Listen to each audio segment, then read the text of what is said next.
अभी आठवले साहब के बोलने से पहले माननीय राज्य मंत्री सामाजिक न्याय और राज्य मंत्री जी के बोलने से पहले हमारे बीच में एक छोटी सी बच्ची है जिसका नाम है दर्शना चौधरी। ये छोटी सी बच्ची 13 साल की है और 8th क्लास में पढ़ती है और ये 8th क्लास में पढ़ती है, लेकिन इसको महापुरुषों के बारे में, भारतीय संस्कृति के बारे में बहुत अच्छा ज्ञान है और ये शारदा विद्यापीठ में पढ़ती है। तो मैं अभी उसको अनुरोध करूंगा कि वो मंच पर आए और माननीय मंत्री जी के सामने और आपके सामने अपने बातों का इजहार करें। दर्शना चौधरी।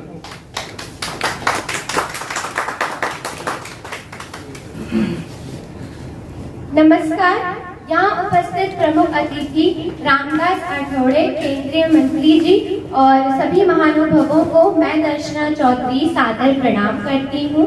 और आज मुझे यहाँ इस मंच पर लोकमान्य तिलक जी की पुण्यतिथि और अन्ना भाऊ साठे जी की जन्म जयंती पर अपने विचार व्यक्त करने की अनुमति दी, इसके लिए दिल से आभार व्यक्त करती हूँ।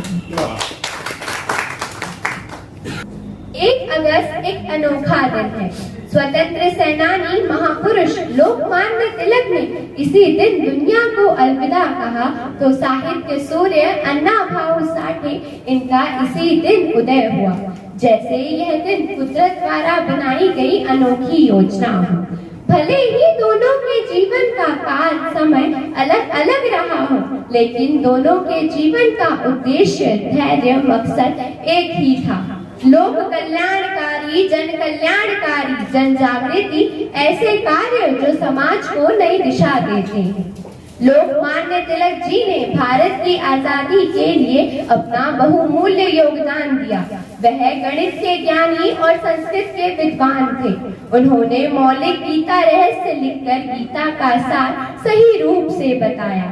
इसी के साथ साथ आजादी अभियान के प्रतीक और राष्ट्रवाद के प्रखर प्रवक्ता रहे। तो अन्ना भाऊ साठे ने अपनी तेज जोशीली और सीधा दिल में उतर जाने वाली अपनी माँ बोली भाषा और अपनी कलम से अपने हक के लिए हम सबकी चेतना को जागृत किया। इसी के साथ साथ देश की आजादी, संयुक्त महाराष्ट्र आंदोलन और गोवा मुक्ति आंदोलन, इन सभी कार्यों के वह महानायक लोक शाहिर अन्ना भाऊ साठे हैं। लोक शाहिर मतलब लोगों का शायर। लोकमान्य तिलक जी ने केसरी और मराठा नामक 2 समाचार पत्रों का प्रकाशन शुरू किया। इन्हीं समाचार पत्रों से वह ब्रिटिश शासन के कट्टर आलोचना और राष्ट्रवादी विचारों को लिखा करते थे। स्वतंत्रता मेरा जन्म सिद्ध अधिकार है, उसे प्राप्त करके रहेंगे, ऐसी शेर जैसी दहाड़ लगाकर ब्रिटिश शासन को चेताया था। इतना ही नहीं, गणेश उत्सव, छत्रपति शिवाजी महाराज जयंती उत्सव, इन पर्वों की शुरुआत की। इन पर्वों के माध्यम से उन्होंने लोगों और समाज में आजादी के प्रति जागरूकता लाने का प्रयास किया। उनके कार्यों और विचारों से सभी राष्ट्रवादियों के दिलों में देशभक्ति जगाने का काम लोकमान्य तिलक ने किया। अन्ना भाऊ साठे ने अपने साहित्य से समाज को दोष मुक्त कराने का काम किया।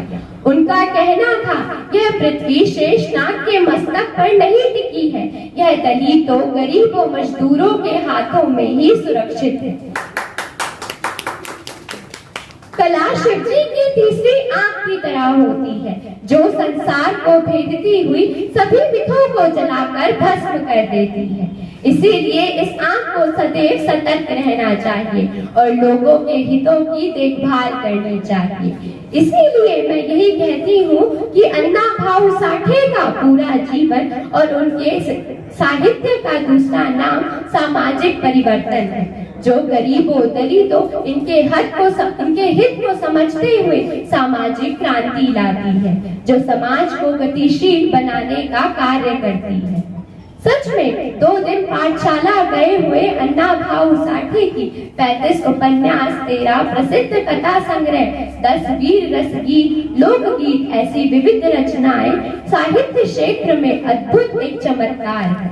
बस अंत में मैं लोकमान्य तिलक जी की पुण्यतिथि और अन्ना भाऊ साठे जी की जन्म जयंती पर उन्हें आदरांजलि देती हूँ और यही कहूंगी कि हम सब लोकमान्य तिलक जी के विचारों, कार्यों और अन्ना भाऊ साठे जी के साहित्य और उनके जीवन से प्रेरणा लेकर हम अपने जीवन को नई दिशा देने का प्रयास करें। धन्यवाद। जय हिंद, जय भारत।